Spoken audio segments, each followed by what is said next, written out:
ഞാൻ ഇന്ന് കാണിക്കാൻ പോകുന്ന തണ്ടർബേർഡ് വണ്ടിയാണ്. 2015 മുതൽ തണ്ടർബേർഡ് വണ്ടിയാണ്. അപ്പം ചില ആളുകൾ പറയാറുണ്ട് തണ്ടർബേർഡ് ചീപ്പ് റേറ്റാണ്, മാർക്കറ്റില്ല എന്നുള്ളതൊക്കെ. നമുക്ക് മാർക്കറ്റിലെ വണ്ടിയാണ് നല്ലത് എന്നുള്ള ഒരു വിശ്വാസം ആദ്യം ഞങ്ങൾ മാറ്റുക. അപ്പോൾ മാർക്കറ്റിൽ എല്ലാവരും ഉപയോഗിക്കുന്ന വണ്ടിയാണ് ഏറ്റവും നല്ല വണ്ടി എന്നുള്ളത്, അതാണ് ഏറ്റവും കംഫർട്ടുള്ള വണ്ടി എന്നൊന്നും ആരും വിശ്വസിക്കുക. ആ ഒരു വിശ്വാസം ആരും ഉണ്ടാകരുത്. ആ ഒരു ധാരണ ആദ്യം തന്നെ മാറ്റണം.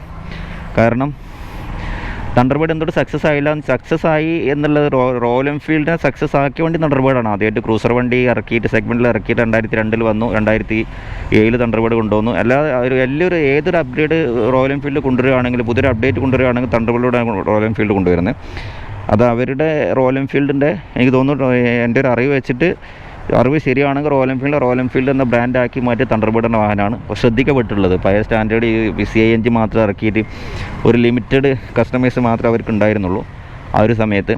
അപ്പോൾ ആ സമയത്ത് തണ്ടർബേർഡ് കൊണ്ടുവന്നതിലൂടെയാണ് ശരിക്കും ഇവർക്ക് ക്രൂസർ സെഗ്മെൻറ്റിൽ ഒരു വണ്ടി കൊണ്ടുവരികയും ആ ഒരു സമയത്ത് ബജാജിൻ്റെ എലിമിനേറ്റർ എന്നൊരു വണ്ടി വന്നിരുന്നെങ്കിലും കൂടെ ഒരു യഥാർത്ഥ ഒരു ക്രൂസറിൻ്റെ ഒരു അനുഭൂതി കിട്ടുന്നൊരു വാഹനം അന്ന് ഇന്ത്യൻ മാർക്കറ്റിൽ തണ്ടർബേർഡ് മാത്രമേ ഉണ്ടായിരുന്നുള്ളൂ. അപ്പം തണ്ടർബേർഡിൻ്റെ വാഹനം നിങ്ങൾക്ക് ലോങ് റൈഡ്, അതായത് ഇത്രയ്ക്ക് ലോങ് റൈഡിന് പറ്റിയിട്ടുള്ള വേറെ വാഹനങ്ങൾ സ്റ്റാൻഡേർഡാണ്, ക്ലാസിക്കാണ്, ഏത് വണ്ടിയാണ് ഉപയോഗിക്കുന്നതെന്നുള്ളത് പിന്നെ അത് വേറെ വിഷയം. പക്ഷേ നിങ്ങളത് ഉപയോഗിച്ചിട്ട് തണ്ടർബേർഡ് അല്ലാതെ വേറെ വാഹനം ഉപയോഗിച്ചാണെങ്കിൽ ലോങ് റൈഡ് പോയിട്ടില്ലെങ്കിൽ ജസ്റ്റ് തണ്ടർബേർഡ് ഉപയോഗിച്ചാൽ ലോങ് റൈഡ് പോയി വയ്ക്കുക. തണ്ടർബേർഡ് എല്ലാ വണ്ടിയും ഞാൻ പറയില്ല കേട്ടോ. ഇപ്പം യൂസ്ഡ് മാർക്കറ്റിൽ ഒരുപാട് തണ്ടർബേർഡ് ഉണ്ട്, ഉപയോഗിച്ച് പിക്കപ്പും ഇല്ല, യാതൊരു പെർഫോമൻസ് ഇല്ലാതെ നോർമൽ കണ്ടീഷനിലുള്ള ഒരുപാട് തണ്ടർബേർഡ് ഉണ്ട്. അതായത് ചടച്ചു പോയ വണ്ടികളുണ്ട്. ഞാൻ വണ്ടികളെ കുറിച്ചല്ല പറയുന്നത്, ശരിയായ രീതിയിൽ സർവീസ് ചെയ്ത് മെയിൻറ്റെയിൻ ചെയ്ത് കൊണ്ടെടുക്കുന്ന ഒരുപാട് വണ്ടികളുണ്ട് മാർക്കറ്റിൽ. അപ്പം അങ്ങനത്തെ വണ്ടികൾ എടുക്കുക. അപ്പോൾ ഇതിന് കുറച്ച് മാർക്കറ്റ് ഡൗൺ ആണ് എന്നുള്ളത് ഈ ഒരു വിശ്വാസമാണ്, ഈ ഒരു ധാരണയാണ് ആളുകൾ തണ്ടർബേർഡിൽ വിട്ടു നിൽക്കുന്നത്. പക്ഷേ ഇപ്പോൾ ഒരു ക്രൂസർ സെഗ്മെൻറ്റിലേക്ക് എല്ലാ വാഹന നിർമ്മാതാക്കളും തിരിയുന്നു എന്നാണ് എനിക്ക് തോന്നുന്നത്. ക്രൂസർ സെഗ്മെൻറ്റ്, പ്രീമിയം വാഹനങ്ങളൊക്കെ ക്രൂസറിലേക്ക് പോകുന്നുണ്ട്. അപ്പോൾ ക്രൂസിങ് എന്നുള്ള ആ ഒരു ലോങ് റൈഡ്, അതായത് ബുള്ളറ്റ് എടുത്ത് ലോങ് റൈഡ്, നടുവേദന കൊടുത്ത് ക്ഷീണമൊക്കെ പിടിച്ച് ബുള്ളറ്റ് എല്ലാ വണ്ടിയും പെർഫോമൻസൊക്കെ ഓക്കെയാണ്, ക്ലാസിക്കാണ്, തണ്ടർബേർഡാണ്, സ്റ്റാൻഡേർഡ് ഒഴിച്ച് എല്ലാം തന്നെ ഓക്കെയാണ്. പക്ഷേ തണ്ടർബേർഡ് അങ്ങനെ അല്ല കേട്ടോ. അപ്പോൾ തണ്ടർബേർഡ് ഒരു റിലാക്സിങ് റൈഡിങ് പൊസിഷനല്ല വണ്ടി. റിലാക്സിങ് റൈഡിങ് പൊസിഷൻ, അതേമാതിരി ബാക്ക് പില്യൻ സീറ്റ്, റൈഡേഴ്സിന് അത്യാവശ്യം നല്ല ഒരു സീറ്റ് റെസ്റ്റ് കൊടുത്ത വണ്ടി. അതായത് പിന്നെ ഫോർവേഡ് കൺട്രോൾ, അതായത് ഗിയർ ആണെങ്കിലും ബ്രേക്ക് ആണെങ്കിലും കുറച്ച് മുന്നോട്ട് നീങ്ങിയിട്ട് ക്രമീകരിച്ചിരിക്കുന്നു. അതുകൊണ്ട് തന്നെ കാല് ബാക്കോട്ട് മടക്കി ബ്രേക്ക് ചവിട്ടുന്നതിന് പകരം കാല് കുറച്ച് മുന്നോട്ട് സ്ട്രൈറ്റായി വെച്ചുകൊണ്ട് നമുക്ക് കൺട്രോൾ ചെയ്യാൻ പറ്റിയൊരു വണ്ടി, അതാണ് തണ്ടർബേർഡ്.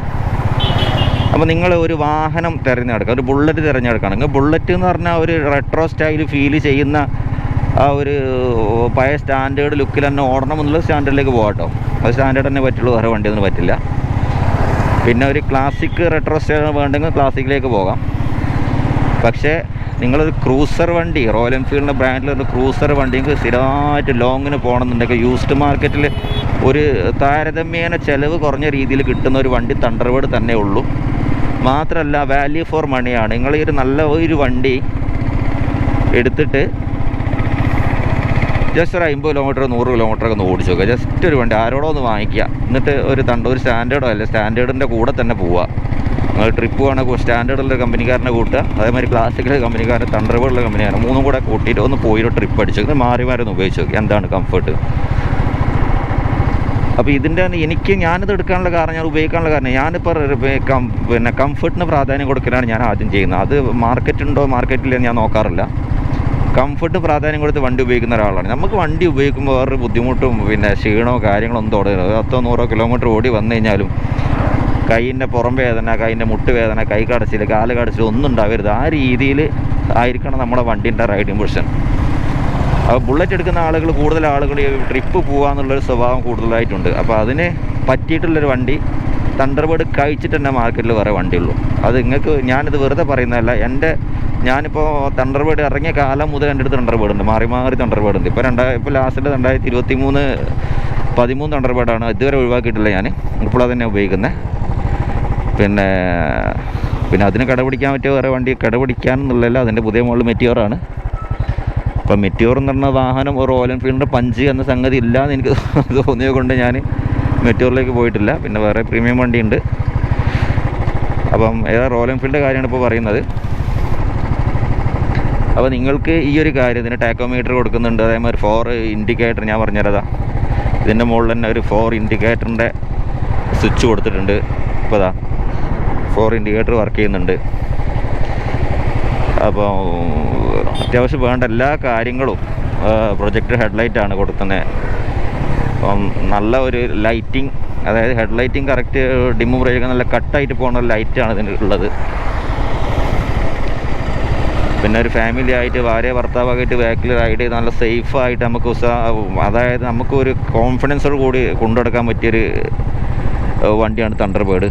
ഏറ്റവും ചുരുക്കി പറഞ്ഞാൽ ഞാൻ വണ്ടിൻ്റെ ഉള്ളിലിരുന്ന് വണ്ടി കൊണ്ടുപോകണ അതായത് ഒരു വണ്ടിയെ ഉള്ളിൽ ഇറങ്ങി നിന്ന് വണ്ടി ഓടിക്കുന്നൊരു സുഖമാണ് ശരി തണ്ടർബേർഡ് ഓടിക്കുമ്പോൾ കിട്ടുക. അപ്പോൾ ക്ലാസിക് സ്റ്റാൻഡേർഡൊക്കെ അതിൻ്റെ മുകളിൽ കയറി നമ്മൾ പോകണ മാതിരിയാണ്. പക്ഷേ ഇതങ്ങനെയല്ല, വണ്ടിയിൽ ഉള്ളിൽ ഇറങ്ങി ഇരുന്നാണ് നമ്മൾ ഓടിക്കുന്നതെന്നുള്ള ഫീല് ശരിക്കും തണ്ടർബേർഡിന് കൊടുക്കും. ഞാൻ തണ്ടർബേർഡിനെ പുകയത്തി പറയുക എന്നുള്ള ആ ഒരു ഇതൊന്നും കൂടി വിചാരിക്കരുത്. അങ്ങനെ പുകയത്തുന്നതല്ല. നിങ്ങൾ ജസ്റ്റ് നല്ല ഒരു വണ്ടി ഉപയോഗിക്കാൻ ആഗ്രഹിക്കുന്ന ആളുകൾ ഇപ്പം ഒരു താരതമ്യേന ചെറിയൊരു മാർക്കറ്റ് ഡൗൺ തണ്ടർബേർഡിന് ഈ ഒരു കാരണം കൊണ്ട് മാറ്റം തെറ്റിദ്ധാരണ മാത്രമാണ്. ആ തെറ്റിദ്ധാരണ മാറി എല്ലാവരും തണ്ടർബേർഡിലേക്ക് പോകണോട് മിക്കവാറും അതിൻ്റെ ഒരു മാർക്കറ്റ് കൂടാനും സാധ്യതയുണ്ട്. അപ്പോൾ അതുകൊണ്ട് നല്ല രീതിയിൽ എൻജിനൊന്നും അയച്ചിട്ട് നശിപ്പിക്കാത്ത ഒരുപാട് വണ്ടികളുണ്ടാവും കേട്ടോ. അത് നോക്കണം.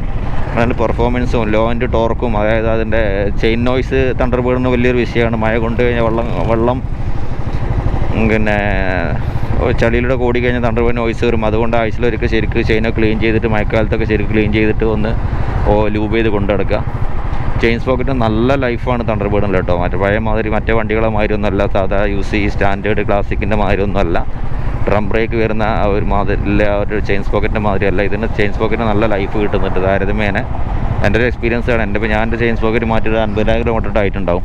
ഞാൻ ഉപയോഗിക്കുന്നുണ്ടാണ്, അതല്ലാതെ നിങ്ങൾക്ക് കഴിഞ്ഞോളണമെന്നില്ല. പക്ഷെ എന്നാലും ശരാശരി എന്ന് വെച്ച് നോക്കുമ്പോൾ നല്ല രീതിയിൽ ടൈറ്റ് ചെയ്ത് പോവുകയാണെന്നുണ്ടെങ്കിൽ നല്ല രീതിയിൽ ഉപയോഗിക്കാൻ പറ്റിയൊരു വണ്ടിയാണ് തണ്ടർബേർഡ്. പിന്നെ ചെയിൻ ടൈറ്റ് ചെയ്യുന്ന സമയത്ത് അലൈൻമെൻറ്റ് നോക്കി ടൈറ്റ് ചെയ്യണമെന്ന് മാത്രമേ ഉള്ളൂ. മറ്റേ ഇതിൻ്റെ മാതിരി പല്ല് ചാടിച്ചിട്ടുള്ള ഒരു ഇതുമാതിരില്ല. പെട്ടെന്ന് എമർജൻസി ആയിട്ട് തിരക്കുള്ള സ്ഥലങ്ങൾ പോയിട്ടും ചെക്കന്മാർ പഠിക്കുന്നവർ പോയിട്ടും ചെയിൻ ടൈറ്റ് ചെയ്യാൻ നിൽക്കരുത്. പഠിക്കുന്ന ഒരുപാട് ആളുകൾ വർക്ക്ഷോപ്പുകളുണ്ട്. അപ്പം മിക്കവാറും വർക്ക്ഷോപ്പിൽ ചെയിൻ ടൈറ്റ് ചെയ്യാനും മറ്റൊക്കെ സാധാ പഠിക്കുന്ന ചെക്കന്മാർ വിട്ടവൻ ടൈറ്റ് ചെയ്ത് കൊടുത്താൽ അവന് ചെറിയ പൈസൻ്റെ പണിയായതുകൊണ്ട്. അപ്പോൾ ഒരു വണ്ടിയുടെ ഒരു ബുള്ളറ്റിൻ്റെ ഏറ്റവും പ്രധാനപ്പെട്ട ഒരു സർവീസാണ് അലൈൻമെൻറ്റ് നോക്കി ചെയിൻ ടൈറ്റ് ചെയ്യുക എന്നുള്ളത്. അത് അറിവുള്ളവർ ചെയ്താൽ തന്നെ റെഡി ആവുള്ളൂ കേട്ടോ. അത് ആദ്യം മനസ്സിലാക്കുക. അത് പഠിക്കുന്നവർക്ക് കൊടുക്കേണ്ട ഒരു വർക്കല്ല. മെക്കാനിക്സ് മെയിൻ ശ്രദ്ധിക്കുക. ആ വണ്ടിയുടെ ഓടിക്കാനുള്ള സുഖവും സ്മൂത്ത്നെസ്സും എല്ലാം തന്നെ ചെയിൻ ടൈറ്റിലൂടെ നമുക്ക് കിട്ടും. ആ ചെയിൻ ടൈറ്റിലൊക്കെ ഒരു പോയിൻ്റ് തണ്ടർബേർഡൊക്കെ ആയിട്ട് പാളി കഴിഞ്ഞാൽ ഒരു പോയിൻ്റ് അങ്ങോട്ട് പാളി കഴിഞ്ഞാൽ ഓടിക്കുന്നതിൽ അങ്ങോട്ട് അറിയും.